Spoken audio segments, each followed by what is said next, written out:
అందరికీ నమస్కారం. గత 11వ అధ్యాయంలో భగవంతుని భయంకరమైన అంతుచిక్కని విశ్వరూపాన్ని చూసి అర్జునుడు ఎంతగా వణికిపోయాడో మనం చూశాం కదా. ఆ మహాద్భుతమైన రూపాన్ని చూసిన తర్వాత అర్జునుడికి ఒక విషయం స్పష్టమైంది: దేవుడు అనంతమైనవాడు అని. అయితే ఆ విశ్వరూపాన్ని చూసిన తర్వాత అర్జునుడి మనసులో ఒక అతిపెద్ద సందేహం తలెత్తింది. కృష్ణా, నువ్వు అనంతమైనవాడివి, నీకు రూపం లేదు అనుకుని జ్ఞానమార్గంలో పూజించడం గొప్పదా, లేక నాకు ఎదురుగా ఉన్న నీ ఈ అందమైన సాకార రూపాన్ని, మానవ రూపాన్ని ప్రేమతో కొలవడం గొప్పదా అని అడిగాడు. అసలు దేవుణ్ణి ఎలా పూజిస్తే ఆయన త్వరగా కరుణిస్తాడు? ఈ ప్రశ్నకు సమాధానంగా భగవంతుడికి ఎలాంటి భక్తుడంటే ఇష్టమో, అసలు భక్తి అంటే ఏమిటో శ్రీకృష్ణ పరమాత్మ భగవద్గీతలోని 12వ అధ్యాయం భక్తియోగంలో అత్యంత సులభంగా, అద్భుతంగా వివరించాడు. ఆ మధురమైన విషయాలేంటో ఇప్పుడు తెలుసుకుందాం.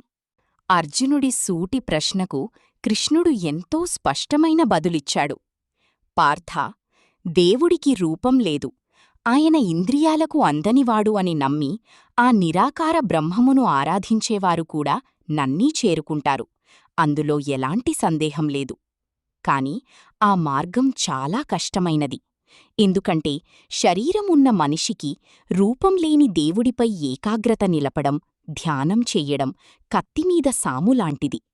అందుకే అర్జునా, నా ఈ అందమైన రూపాన్ని మనసులో నిలుపుకుని ఎటువంటి స్వార్థం లేకుండా పూర్తి నమ్మకంతో, ప్రేమతో నన్ను ఆరాధించేవారి నాకు అత్యుత్తమమైన యోగులు. ఎవరైతే తమ కర్మలన్నింటినీ నాకు అర్పించి నన్నీ శరణు వేడుకుంటారో, జనన మరణాలతో కూడిన ఈ సంసార సముద్రం నుండి నేను వారిని స్వయంగా నా చేతులతో పైకి లాగి రక్షిస్తాను అని కృష్ణుడు అభయమిచ్చాడు. సరే, దేవుణ్ణి ప్రేమతో కొలవాలి, కాని మనసు ఎప్పుడూ స్థిరంగా ఉండదు కదా. భక్తిని ఎలా సాధన చెయ్యాలి? దీనికి కృష్ణుడు ప్రతి సామాన్యుడికి ఉపయోగపడే 4 అద్భుతమైన మార్గాలను ఒక సీడీ మెట్లలాగా స్టెప్ బై స్టెప్ వివరించాడు. మొదటి మార్గం: అర్జునా, నీ మనస్సును, బుద్ధిని పూర్తిగా నామీదనే లగ్నం చెయ్యి, అప్పుడు నువ్వు ఎప్పటికీ నాలోనే జీవిస్తావు. రెండవ మార్గం: ఒకవేళ నీ మనస్సు చంచలంగా ఉండి నామీద నిలపలేకపోతే అభ్యాసయోగం, నిరంతర సాధన లేదా మెడిటేషన్ ద్వారా మనస్సును కంట్రోల్ చేసి నన్ను చేరడానికి ప్రయత్నించు. మూడవ మార్గం: ఈ అభ్యాసం చెయ్యడం కూడా నీకు కష్టంగా అనిపిస్తే నువ్వు చేసి ప్రతీ పని నాకోసమే అన్నట్లుగా భగవదర్పణంగా చేస్తూ జీవించు. నాలుగవ మార్గం: కాని పార్థా, ఒకవేళ ఇవేమీ చెయ్యలేనంత ఒత్తిడిలో నువ్వుంటే దానికి ఒకే ఒక సులభమైన మార్గముంది. అదే నిష్కామకర్మ. నువ్వు చేసే పనుల వల్ల వచ్చే ఫలితం పట్ల ఆశను, కోరికను పూర్తిగా వదిలి, గెలుపు వచ్చినా ఓటమి వచ్చినా సమానంగా తీసుకో. అప్పుడు నీకు ఆటోమేటిక్గా మనశ్శాంతి దొరుకుతుంది. అంటే భక్తి అంటే గుడిలో కూర్చోవడం కాదు, మనం చేసే పనిని ఫలితాపేక్ష లేకుండా నిజాయితీగా చెయ్యడమే అసలైన భక్తి అని కృష్ణుడు తేల్చి చెప్పాడు. ఈ అధ్యాయంలో అత్యంత ముఖ్యమైన ఘట్టం ఇదే. గుళ్లకు వెళ్ళి కోట్లు ఖర్చుపెట్టి కొబ్బరికాయలు కొట్టేవాడు భక్తుడా? కాదు. దేవుడికి అత్యంత ఇష్టమైన భక్తుడి లక్షణాలను కృష్ణుడు ఇలా వివరించాడు.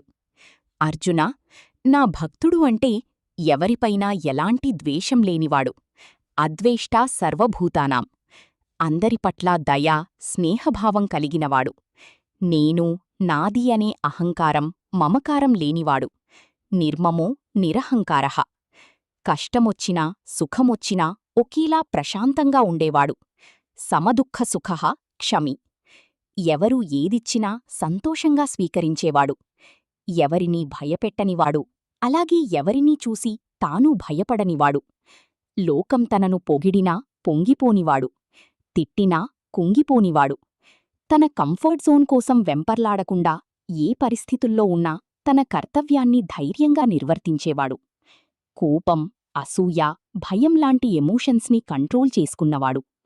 ఇలా ఎవరైతే తన క్యారెక్టర్ని స్వచ్ఛంగా ఉంచుకుంటారో వాడే నా నిజమైన భక్తుడు, వాడంటే నాకు ప్రాణం అని శ్రీకృష్ణుడు ఎంతో ప్రేమగా చెప్పాడు. చూశారా, భగవద్గీతలో కృష్ణుడు ఎక్కడా కూడా నాకు గుడి కట్టు, రోజు పూజలు చెయ్యి అని చెప్పలేదు. నువ్వు మంచి మనిషిగా, అహంకారం లేకుండా, ఎవ్వరికీ హాని చెయ్యకుండా నీ బాధ్యతను నీవు నిర్వర్తిస్తే అదే భగవంతుడికి నువ్విచ్చే అతిపెద్ద పూజ. భక్తి అంటే కేవలం ఆచారాలు కాదు, అది మన వ్యక్తిత్వాన్ని అంటే క్యారెక్టర్ని మార్చుకునే ఒక అద్భుతమైన ప్రయాణం. నిజమైన భక్తుడు జీవితంలో వచ్చే కష్టాలను చూసి పారిపోడు, ఆ భగవంతుడిమీద భారమేసి ధైర్యంగా ఎదుర్కొంటాడు. నిజమైన భక్తి అంటే ఏమిటో తెలుసుకున్నాం కదా.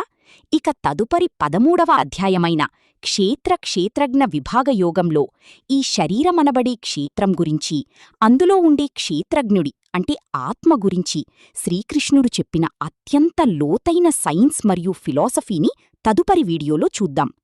ఈ గంభీరమైన జ్ఞానం మీకు నచ్చినట్లయితే వీడియోను తప్పకుండా లైక్ చెయ్యండి, మీ విలువైన అభిప్రాయాన్ని కామెంట్ చెయ్యండి.